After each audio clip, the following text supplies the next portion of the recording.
പിതാവിൻ്റെയും പുത്രൻ്റെയും പരിശുദ്ധാത്മാവിൻ്റെയും നാമത്തിൽ ആമേൻ. എൻ്റെ പ്രിയപ്പെട്ടവരെ, ഇന്ന് ജൂലൈ 31 വ്യാഴാഴ്ച.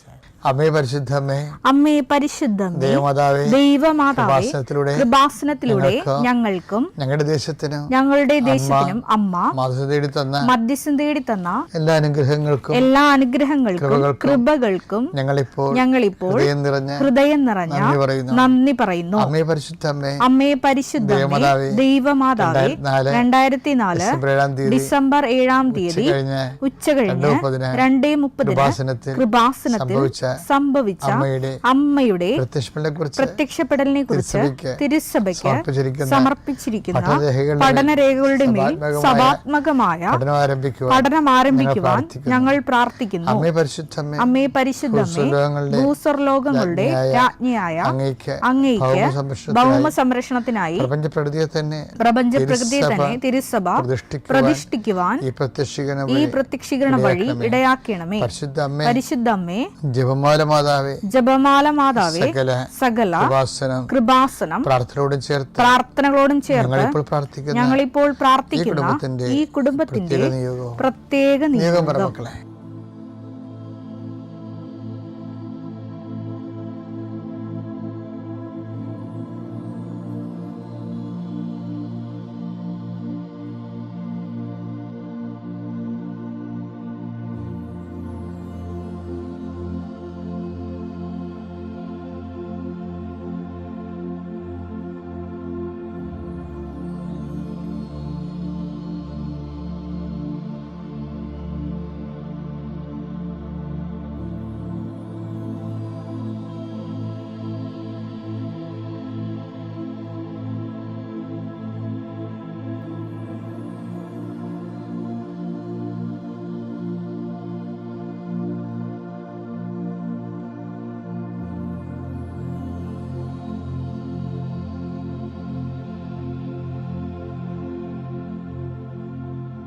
അമ്മയുടെ പ്രത്യക്ഷീകരണത്തിന്റെ ഈ അനുഗ്രഹവേളയിൽ ഞങ്ങൾക്ക് സാധിച്ചു തരുവാൻ കനിയണമേ. വിശ്വാസ പ്രമാണം. സർവശക്തനായ പിതാവും ആകാശത്തിന്റെയും ഭൂമിയുടെയും സൃഷ്ടാവുമായ ദൈവത്തിൽ ഞാൻ വിശ്വസിക്കുന്നു. അവിടുത്തെ ഏകപുത്രനും ഞങ്ങളുടെ കർത്താവുമായ ഈശോമിശിഹായിലും ഞാൻ വിശ്വസിക്കുന്നു. ഈ പുത്രൻ പരിശുദ്ധാത്മാവിനാൽ ഗർഭസ്ഥനായി കന്യകാമറിയത്തിൽ നിന്ന് പിറന്ന് പൊന്തിയോസ് പീലാത്തോസിന്റെ കാലത്ത് പീഡകൾ സഹിച്ച് കുരിശിൽ തറയ്ക്കപ്പെട്ട് മരിച്ച് അടക്കപ്പെട്ട് പാതാളങ്ങളിൽ ഇറങ്ങി മരിച്ചവരുടെ ഇടയിൽ നിന്ന് 3-ാം നാൾ ഉയർത്ത് സ്വർഗത്തിലേക്ക് എഴുന്നള്ളി സർവശക്തിയുള്ള പിതാവായ ദൈവത്തിന്റെ വലതുഭാഗത്തിരിക്കുന്നു. അവിടെ നിന്ന് ജീവിക്കുന്നവരെയും മരിച്ചവരെയും വിധിക്കുവാൻ വരുമെന്നും ഞാൻ വിശ്വസിക്കുന്നു. പരിശുദ്ധാത്മാവിലും ഞാൻ വിശ്വസിക്കുന്നു. വിശുദ്ധ കത്തോലിക്കാ സഭയിലും പുണ്യവാന്മാരുടെ ഐക്യത്തിലും പാപങ്ങളുടെ മോചനത്തിലും ശരീരത്തിന്റെ ഉയർപ്പിലും നിത്യമായ ജീവിതത്തിലും ഞാൻ വിശ്വസിക്കുന്നു. ആമേൻ. സ്വർഗ്ഗസ്ഥനായ ഞങ്ങളുടെ പിതാവേ, അങ്ങയുടെ നാമം പൂജിതമാകണമേ. അങ്ങയുടെ രാജ്യം വരണമേ. അങ്ങയുടെ തിരുമനസ് സ്വർഗത്തിലെ പോലെ ഭൂമിയിലും ആകണമേ. അന്നു വേണ്ടുന്ന ആഹാരം ഇന്ന് ഞങ്ങൾക്ക് തരണമേ. ഞങ്ങളോട് തെറ്റ് ചെയ്യുന്നവരോട് ഞങ്ങൾ ക്ഷമിക്കുന്നത് പോലെ ഞങ്ങളുടെ തെറ്റുകൾ ഞങ്ങളോടും ക്ഷമിക്കണമേ. ഞങ്ങളെ പ്രലോഭനത്തിൽ ഉൾപ്പെടുത്തരുതേ, തിന്മയിൽ ഞങ്ങൾ രക്ഷിക്കണമേ. ആമേൻ. നന്മ നിറഞ്ഞ മറിയമേ, സ്വസ്തി. കർത്താവ് അങ്ങയുടെ കൂടെ സ്ത്രീകളിൽ അങ്ങ് അനുഗ്രഹിക്കപ്പെട്ടവളാകുന്നു. അങ്ങയുടെ ഉദരത്തിൻ ഫലമായി ഈശോ അനുഗ്രഹിക്കപ്പെട്ടവനാകുന്നു.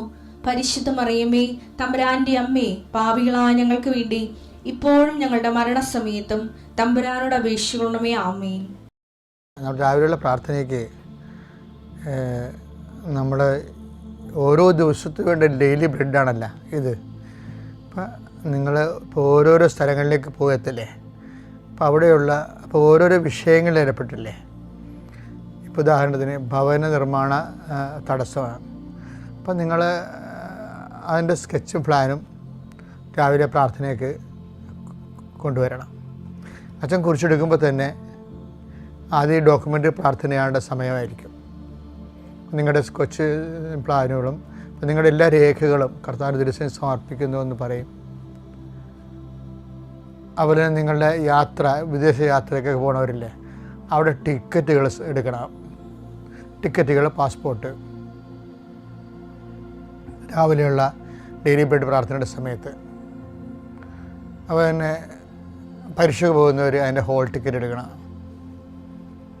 ആശുപത്രിയിൽ പോകുന്നവർ അതിൻ്റെ ആശുപത്രിയുടെ ബുക്കില്ലേ, ആശുപത്രിയുടെ നിങ്ങളുടെ ഡയഗ്നോസിൻ്റെ പേപ്പറും മരുന്ന് എഴുതിയ പ്രിസ്ക്രിപ്ഷൻ പേപ്പർ ആവശ്യങ്ങൾ രാവിലെ എടുക്കണം.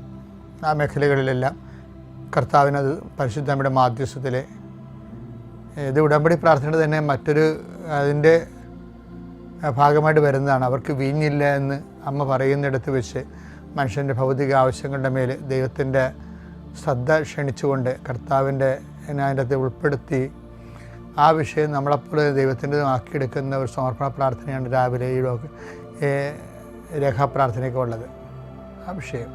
പിന്നെ അതുപോലെ തന്നെ അച്ഛൻ പറഞ്ഞായിരുന്നു, നിങ്ങൾ ഇപ്പോൾ ഒരു പശുത്തൊഴുത്ത് കെട്ടാൻ പോയിടം വിചാരിച്ചു. അപ്പോൾ ആ പ്രാർത്ഥന നിങ്ങൾ കൂരേണ്ടത് ആ സ്ഥാനത്ത് പോയി നിന്നാണ് കൂരേണ്ടത്.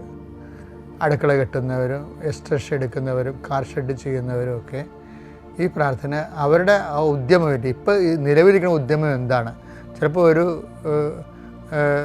ചെറിയ ഷോപ്പ് ചെയ്യുന്നവരായിരിക്കും. അപ്പം അങ്ങനെയുള്ളവർ ചില പലചരക്കട ചെയ്യുന്നവരായിരിക്കും.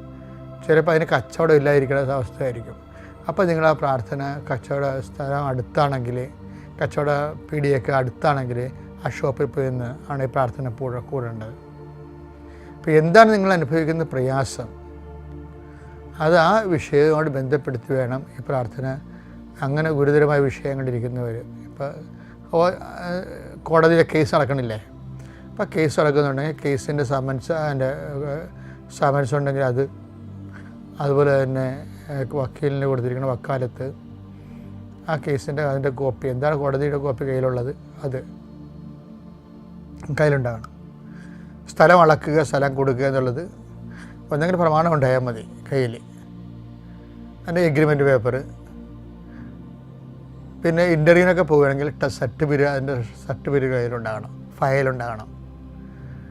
അപ്പം ഇങ്ങനെ എല്ലാ ദിവസവും ഈ പ്രാർത്ഥന ഇതിൻ്റെ കൂടെ വരും. ഈ നമ്മുടെ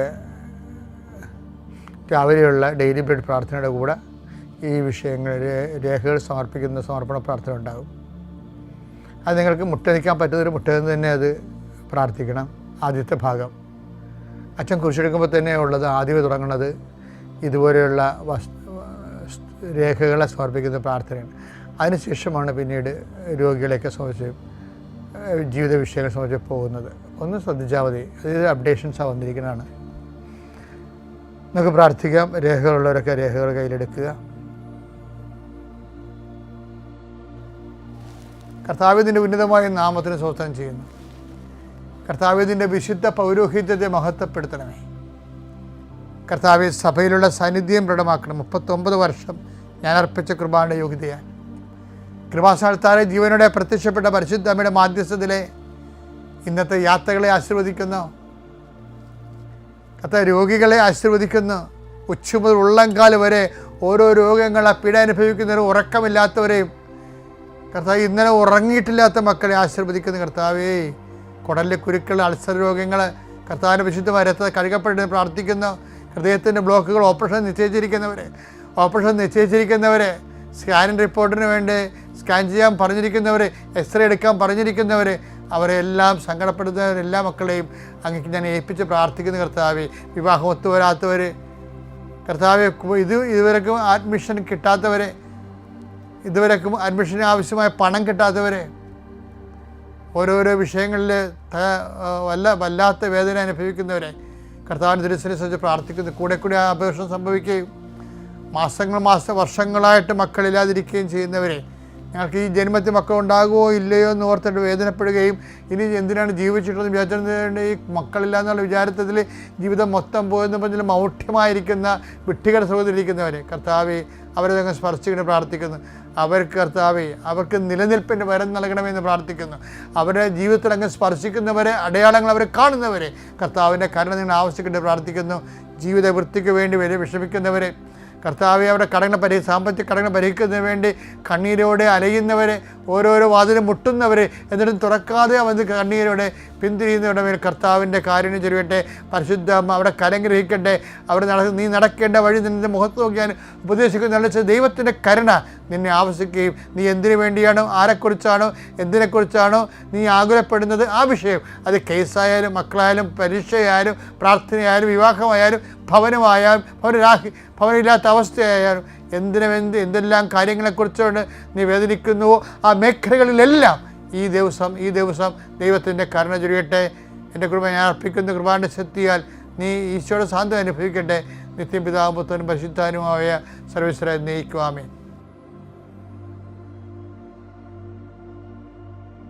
നമ്മൾ ഇന്നലെ കണ്ടതിൻ്റെ തീഷ്ണതയുടെ ബാക്കി ഇന്നലേക്ക് ഇപ്പം എപ്പോഴും ലിങ്കിങ് ഉണ്ടാകും കേട്ടോ. ഇപ്പം ഇന്നലെ എന്താ കണ്ടതെന്ന് വെച്ച് കഴിഞ്ഞാൽ മത്തായിയുടെ സുവിശേഷം 13-ാം അധ്യായം 27-ാം വാക്യം. യജമാനനെ നീ വയലിൽ നല്ല വിത്തല്ലേ വിതച്ചത്, പിന്നെ കളകൾ ഉണ്ടായത് എവിടെ നിന്ന്? ഞങ്ങളത് പറിച്ച് കളയട്ടെ നോക്കുമ്പോൾ പറയും, നിങ്ങൾ കളയണ്ട, നിൽക്കട്ടെ, യുഗാന്ത്യമാകുമ്പോൾ ഞാനത് എൻ്റെ രീതി ചെയ്തോളാമെന്ന് പറയും. ഓക്കെ. അപ്പം ഇതെന്ന് വെച്ച് കഴിഞ്ഞാൽ അതിൻ്റെ ഉള്ളിൽ വിശ്വാസത്തിൻ്റെ കൂടെ അവിശ്വാസത്തിൻ്റെ കളകളുണ്ടാകും. നമ്മുടെ ഉള്ളിലും ഉണ്ടാകും, പുറത്ത് സമൂഹത്തിലും ഉണ്ടാകും. എന്നിട്ട് വിശ്വാസത്തിൻ്റെ പക്ഷം ചേർന്ന് നിൽക്കുന്നതിന് പരീക്ഷണങ്ങളുണ്ടാകും. ചിലർ പരീക്ഷണത്തിൽ അങ്ങ് അകപ്പെട്ടു പോകും. ചിലർക്ക് പരീക്ഷണങ്ങളെ വിജയിക്കാൻ വേണ്ടി അവൻ വിശ്വാസത്തിൽ ഉറച്ചു നിൽക്കുന്ന കാരണം അവന് സത്യസന്ധതയ്ക്ക് ദൈവം അവൻ്റെ കഴിവിൽ കൂടിയ പരീക്ഷണം കൊടുക്കത്തില്ല. അത് ദൈവം ചെയ്യുന്ന ഒരു ആനുകൂല്യമാണ്. 1 കൊരിന്ത്യർ 10:13 നിങ്ങളുടെ ശക്തിക്ക് അതീതമായ പ്രലോഭനങ്ങൾ ഉണ്ടാകാൻ അവിടുന്ന് അനുവദിക്കുകയില്ല. പ്രലോഭനങ്ങൾ ഉണ്ടാകുമ്പോൾ അവയെ അതിജീവിക്കാൻ വേണ്ട ശക്തി അവിടുന്ന് നിങ്ങൾക്ക് നൽകും. ആർക്കാണ് നൽകണത്? വിശ്വാസികൾക്കാണ് നൽകണത്. വിശ്വാസികൾക്ക് ദൈവം അവരുടെ ശക്തിക്ക് അതീതമായ പ്രലോഭനം കൊടുക്കത്തില്ല, ഉണ്ടായാൽ തന്നെ അതിനെ അതിജീവിക്കാനുള്ള ശക്തി കൊടുക്കുകയും ചെയ്യും. ഇങ്ങനെയാണ് ഈ പതിരും കതിരും തമ്മിൽ വേർതിരിക്കണത്. ഇപ്പം ചില ആൾക്കാർ കളകളെന്ന് പറയുന്ന ആ മത്തായി 13:27 കക്ഷികൾക്ക് അവർ പ്രലോഭനങ്ങളെ താങ്ങാതെ അവർ വീണുപോകും. വെളിപാട് 3:8 നിന്റെ ശക്തി പരിമിതമാണ്, എങ്കിലും നീ എൻ്റെ വചനം കേട്ടു. ഈ നിന്റെ ശക്തി പരിമിതമാകുന്നു എന്ന് പറഞ്ഞതിൻ്റെ സ്ഥലത്ത് വെച്ചാണ് ഈ 1 കൊരിന്ത്യർ 10:13 ചേർത്ത് വെക്കേണ്ടത്. എന്താണ്? നിന്റെ ശക്തി പരിമിതമാണ്. എന്തിനാണ് ശക്തി പരിമിതമായിരിക്കുന്നത്? പ്രലോഭനങ്ങളെ ചേർക്കുന്നതിന് വേണ്ടി. അപ്പം ദൈവം ഒരു ആനുകൂല്യം കൊടുക്കും. എന്താണ് അവർ കൊടുക്കുന്നത്? പ്രലോഭനങ്ങൾ ഉണ്ടാകുമ്പോൾ അവയെ അതിജീവിക്കാൻ വേണ്ട ശക്തി അവിടുന്ന് നിങ്ങൾക്ക് നൽകും. ഇവിടെ വെച്ച് ഇതിനെ അതിജീവിക്കാനുള്ള ശക്തി പരിമിതമായത് കൊണ്ടാണ് ഈ ശക്തി നൽകണത്. അപ്പോൾ ഈ ശക്തിയാണ് ദൈവത്തെ തള്ളിപ്പറയുന്ന ആൾക്കാർക്ക് അവരുടെ ആളുടെ കുഴപ്പങ്ങൾ കൊണ്ട് അനുഭവവേദ്യമാകാതെ വരണത്. ഇവിടെ വെച്ചാണ് പതിരും കതിരും ഒക്കെ തിരിയണത് ഇങ്ങനെയാണ്. അതുകൊണ്ട് നീ ഉറച്ചു നിൽക്കണമെന്ന് പറയും. ഈ ഉറച്ചു നിൽക്കുന്നത് എന്തുകൊണ്ടായിരിക്കും? തീഷ്ണത കൊണ്ടായിരിക്കും, അല്ലേ? തീഷ്ണത കൊണ്ടും അതീവ തീഷ്ണത കൊണ്ടുമാണ് ഉറച്ചു നിൽക്കുന്നവർ. അപ്പം അതുകൊണ്ട് ഏലിയായാണ് തീഷ്ണതയുടെ വലിയ ആൾ. ആരെല്ലാം വീണു പോയാലും വീഴ്ത്തിയാലും വീഴാതെ നിൽക്കുന്ന ഒരാളാണ് ഏലിയാവിനോട് ദൈവം ചോദിക്കുന്ന ചോദ്യം എന്താണ്? നീ ഇവിടെ എന്ത് ചെയ്യുന്നു? എന്ത് ചെയ്യണമെന്നുള്ളത് ദൈവത്തിന് അറിയാം. എങ്കിലും ഏലിയാവിൻ്റെ വായിന്നത് കേൾക്കുന്നതിന് വേണ്ടിയാണ് പിന്നെയും ചോദിക്കുന്നത്. അങ്ങനെ 2 പ്രാവശ്യം ചോദിക്കുന്നുണ്ട്. 1 രാജാക്കന്മാരിലെ 19:9 19:13 ദൈവം ഒരേ ചോദ്യം ചോദിക്കുന്നുണ്ട്. 1 രാജാക്കന്മാർ 19:9 അവൻ അവിടെ ഒരു ഗുഹയിൽ വസിച്ചു. ഏലിയ അവിടെ ഒരു ഗുഹയിൽ വസിച്ചു. അവിടെ വെച്ച് കർത്താവിന്റെ സ്വരം അവൻ ശ്രവിച്ചു. ഏലിയ, നീ ഇവിടെ എന്ത് ചെയ്യുന്നു? അപ്പോൾ ഏലിയ പറയും, എന്താണ് സംഭവിച്ചതെന്ന് പറയും. എന്താണ് ചുറ്റുമുള്ളവർ, ഇസ്രായേൽ ജനം ഉടമ്പടി ഇതിൽ അവിശ്വസ്തത കാണിച്ചു, നമ്മുടെ പ്രവാചകന്മാരെ ജെസബേൽ വധിച്ചു, ഞാൻ മാത്രം അവശേഷിച്ചു.